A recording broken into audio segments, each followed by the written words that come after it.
যাও এসেছি, এসে দেখেছি যে আমাদের ভোটগুলা অন্যজনে দিয়ে দিয়েছে। সো এখানে ভোট দেওয়ার মতো কোনো পরিস্থিতি ছিল না। আমরা যদি বাংলাদেশের নাগরিক হয়ে থাকি, ৭১ তো আমাদের বলা কোনোভাবেই পসিবল না। তো আমরা ১৭ বছর পর ভোট দিতে পেরে আমরা অনেক আনন্দিত, অনেক উচ্ছ্বাসিত। আমরা ১৭ বছর একটা ফ্যাসিস্ট সরকারের অধীনে ছিলাম। ভোটের যে কি একটা আনন্দ, এটা আমরা কখনো পাই নাই। আজকে ১৭ বছর পর আমরা আসলাম আমাদের কেন্দ্রে ভোট দেওয়ার জন্য। এখানে লাইনে দাঁড়িয়ে ভোট দিলাম। এখনো আপনারা দেখতে পাচ্ছেন অনেক লাইন। লাইনে দাঁড়িয়ে ভোট দেওয়ার তৃপ্তিটা, অনুভূতিটাই অন্যরকম। এটা আসলে বলার কোনো ভাষা নেই। মাঝখানের সময় একটু খালি ছিল, ওই সময় আসি নাই আসলে। কারণ হচ্ছে যে ভোট দেওয়ার যে একটা ফিল, এটা আমরা ১৭ বছরে কখনোই আমরা উপভোগ করতে পারি নাই। আমরা আমাদের নিজেদের ভোট দিতে পারি নাই। সো আমরা ১৭ বছর পর ভোট দিতে পেরে আমরা অনেক আনন্দিত, অনেক উচ্ছ্বাসিত। যে সরকারের অধীনে নির্বাচন হয়েছে ওই সরকারকে অসংখ্য ধন্যবাদ। সাধারণ নাগরিক হিসেবে নাগরিকের যে অধিকার, প্রাপ্য অধিকারটুকু আমরা এখানে ফিরে পেয়েছি। সো আমরা অনেক আনন্দিত, অনেক উৎফুল্লিত। জাতীয় নির্বাচনে কখনো আমার ভোট দেওয়া হয় নাই এভাবে। এর আগে ১৭ বছরে ভোট দিতে পারি নাই, কেন্দ্রে আসতে পারি নাই। যাও এসেছি, এসে দেখেছি যে আমাদের ভোটগুলা অন্যজনে দিয়ে দিয়েছে। সো এখানে ভোট দেওয়ার মতো কোনো পরিস্থিতি ছিল না। সো এখন আমরা ভোট দিতে পেরেছি, আমরা অনেক আনন্দিত। এটা তো আসলে নতুন আমাদের লাইফে, আমরা কখনো দেখি নাই। এটা তো প্রতিষ্ঠা করেছিল মেজর জিয়াউর রহমান। উনি এটা বাংলাদেশে প্রথম প্রণয়ন করেছিলেন। সো গণভোটটা এখনকার যে জেনারেশন, এই জেনারেশনের মাধ্যমে গণভোটটা খুবই ইম্পর্টেন্ট। এটা আমরা খুব গুরুত্ব সহকারে দেখছি। এই যে ৮৪টা যে আপনার হচ্ছে এই সবগুলা তো আসলে সমানভাবে সবার কাছে মূল্যায়ন গ্রহণযোগ্যতা পাবে না। একেকজনের কাছে একেকটা ভালো লাগবে, একেকজনের কাছে একেকটা নেগেটিভ পজিটিভ বলতে সব জায়গায় মানে একটা বিষয় আছে। নেগেটিভ পজিটিভটা হচ্ছে আমার কাছে দেখা যাচ্ছে যে আমি আমার এই প্রণয়নটা আমার ভালো লাগে নাই। বাট আরেকটা প্রণয়ন আমার খুব বেশি ইম্পোর্টেন্ট, আমার ভালো লাগছে। তা আমি কি করছি, ওইটার প্রেক্ষিতে মানে একটু মুভিং, ওইটার প্রেক্ষিতে ইন্টারেস্ট বেশি ছিল। আমি ওইটা মানে ভালো লাগছে বিধায় আমি গণভোটটা মানে হার পক্ষে বা নার পক্ষে দিয়েছি, এরকম আরকি। ৭১ যে মুক্তিযুদ্ধ, এটা আমাদের হচ্ছে স্বাধীনতার একটা সার্বভৌমত্ব। এটার সাথে তো ৫ই আগস্টের আমি মনে করি তেমন সম্পৃক্ততা থাকা ঠিক না।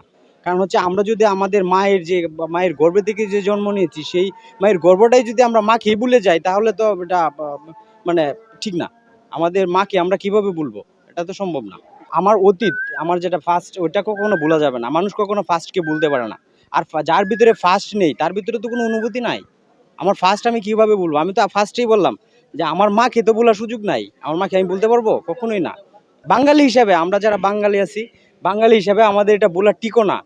আমরা যদি বাংলাদেশের নাগরিক হয়ে থাকি, ৭১ তো আমাদের বলা কোনোভাবেই পসিবল না। মাশাআল্লাহ, এই কেন্দ্রের মানে ভোটারের সার্বিক পরিস্থিতি অত্যন্তই ভালো। আমার জন্মের পরে মনে হয় এরকম সুশৃঙ্খল অবস্থা কখনোই দেখি নাই। এটাই আমি দেখতে পারছি। মানে এরকম সুশৃঙ্খল অবস্থা কখনোই পাই নাই। মানে আমার জন্মের পরে, আমার বয়স মেবি ৩৭ হয়ে গেছে। আমার জন্মের পরে আমি কখনোই পাই নাই এরকম মানে শান্ত শিষ্ট নীরব, কখনোই পাই নাই। কোনো চিল্লাপাল্লা, কোনো হাঙ্গামা কোনো কিছু নাই। এভরিথিং ওভারঅল একদম ফাইন, গুড।